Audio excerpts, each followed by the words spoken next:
Hola, ¿qué tal? ¿Cómo están mis queridos hermanos? Espero que todos se encuentren bendecidos por Dios.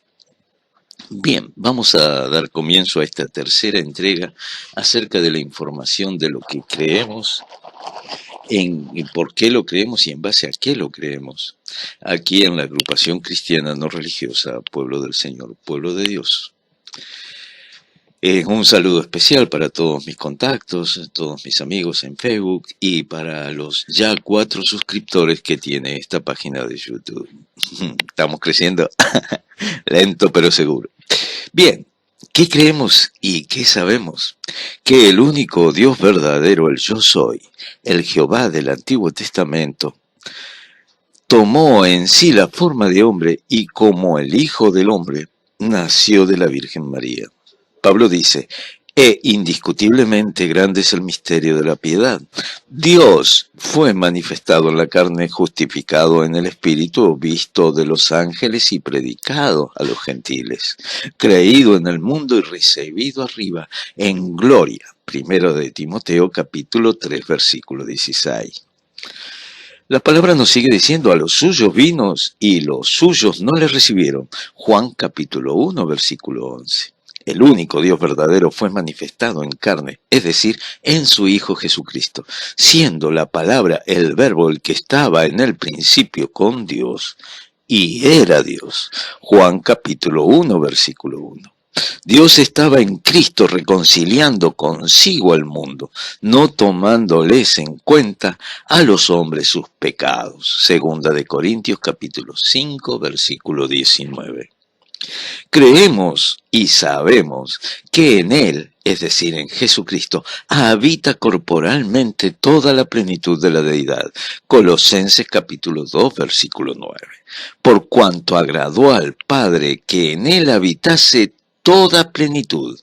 Colosenses capítulo 1 versículo 19. Por eso Jesucristo en su manifestación vino en la condición de hombre, pero su naturaleza es la deidad misma. Su carne era el cordero y el sacrificio de Dios para que se pagara el precio del pecado.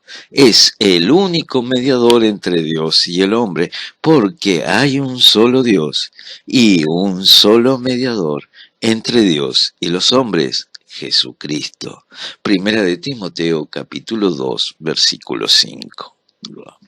Jesucristo procede del Padre, ya que es la palabra, el verbo, el que fue enviado, siendo en su naturaleza divino.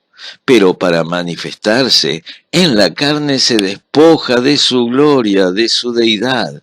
Así Él era conocido como el Hijo de Dios porque procede del cielo y también como el Hijo del Hombre, porque todas las cosas, hermanos, todas las cosas las sujetó debajo de sus pies, a su palabra, al verbo. Y cuando dice que todas las cosas han sido sujetadas a él, claramente se exceptúa a aquel que le sujetó a él todas las cosas. Pero luego que todas las cosas le estén sujetas, entonces también el Hijo mismo se sujetará al que le sujetó a él todas las cosas, para que Dios sea todo en todos. Primera de Corintios capítulo 15, versículos 27 y 28. Yo soy el alfa y el omega, el principio y el fin, dice el Señor, el que es y el que era y el que ha de venir, el Todopoderoso. Apocalipsis capítulo 1, versículo 8. En la manifestación de la carne nuestro Señor fue hombre, ya que al igual del primer hombre podía pagar el pecado que nos condenaba, el que introdujo a Adán, y como hombre, no como deidad, podía mostrar que el hombre sí podía ser obediente a la voluntad de Dios, solo en condición de hombre. El hombre, el nombre, ¿no? El nombre de Dios. Vamos a ver ahora, después de este anuncio.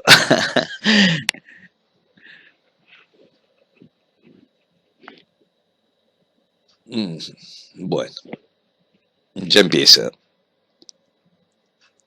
Se hizo más largo.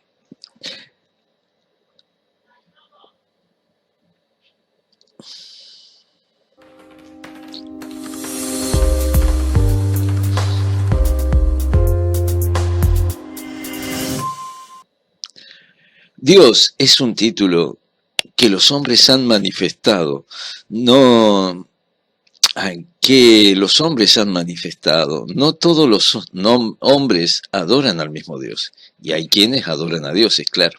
Dios se ha dado a conocer en el Viejo Testamento con los nombres de Yo Soy y Jehová, tomando la traducción del tetragramatón, ¿verdad? De las 4 consonantes.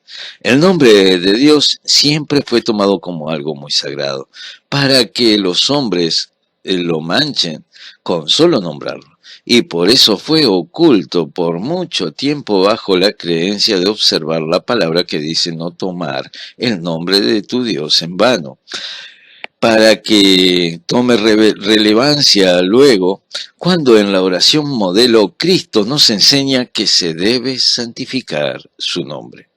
Tanto hasta aquí el nombre del Padre como el nombre del Hijo toman importancia y generan entre la religiosidad, desde los tiempos de los saduceos y fariseos, una gran confusión, convirtiéndose en un secreto, ya que la apostasía ha tratado y trata de ocultar el nombre de Dios o confundirlo para que el hombre no sepa a quien realmente está adorando. Cristo lo revela en incontables veces, pero muchos no lo pudieron ver. Y muchos aún no lo pueden ver, porque son la cizaña que está creciendo junto a la buena semilla. Esta verdad es revelada, y el nombre de Dios, en el concepto de la triniunicidad, es el Yo Soy en el Viejo Pacto, o la traducción del tetragramatón y Jehová. Y en el Nuevo Pacto, Jesús, cuyo nombre debería doblar toda rodilla, todos los hombres que conforman su pueblo, ya que los tiempos aún no terminan de cumplirse. El pueblo de Dios tiene como nombre a quien postrarse, a quien doblar toda rodilla, el nombre de Jesús, el Hijo, que es nuestro Rey. Porque un niño nos ha nacido, no es nacido, hijo nos es dado, y el principado sobre su hombro, y se llamará su nombre. Admirable, consejero, Dios fuerte, Padre eterno, príncipe de paz. Isaías capítulo 9, versículo 6. Esta profecía de Isaías se cumple cuando el Hijo de Dios fue nombrado y dará a luz un hijo y llamarás su nombre Jesús, porque él salvará a su pueblo de sus pecados. Mateo capítulo 1, versículo 21. Y en ningún otro hay salvación, porque no hay otro nombre debajo del cielo dado a los hombres en que podamos ser salvos. Hechos capítulo 4, versículo 12. Pero toda la Biblia nos habla de un solo Dios, y ese Dios que se habla es a quien conocemos como Jesús. Nuestro mismo Señor nos enseña que todo el Viejo Testamento, dividido por él en 3 partes, en la ley, los profetas y los salmos, nos dice que hablaron de él. En el principio, hermanos, Dios creó al hombre inocente, puro y santo. Por medio del pecado de desobediencia, Adán y Eva, los primeros seres humanos, cayeron de su estado santo, y Dios les expulsó del Edén. Así, por la desobediencia de un hombre, el pecado entró en el mundo. Génesis capítulo 1, versículo 27, Romanos capítulo 3, versículo 23 y Romanos capítulo 5, versículo 12.